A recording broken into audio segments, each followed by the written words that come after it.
You think group projects taught you how to collaborate, but actually they taught you how to tolerate mediocrity so you wouldn't be punished by the collective. While your teachers called it teamwork, they were actually conditioning you for a life of institutionalized social conformity, where the primary goal isn't to reach the best outcome, but to reach the safest one. Think back to your first group assignment.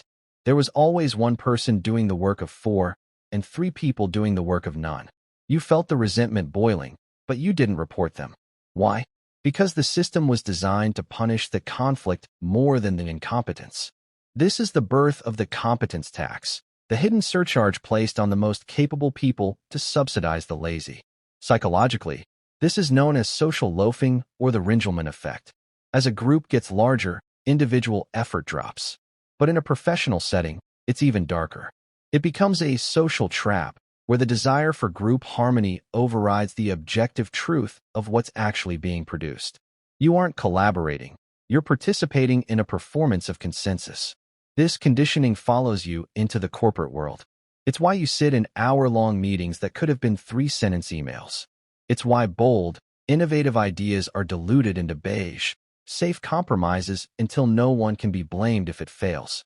We are taught that being a team player is the highest virtue, but often, team player is just code for someone who won't point out that the project is failing. The collective is a shield for the weak and a cage for the strong. You were trained to value the peace of the group over the quality of the result. Every time you stayed silent while a coworker missed a deadline, every time you took on extra work to save the project, you weren't being a hero.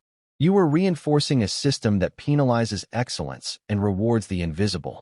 The group project wasn't a lesson in leadership, it was a rehearsal for your own erasure. You can continue to be the engine that carries the dead weight of the collective, or you can start demanding a meritocracy that actually values your output.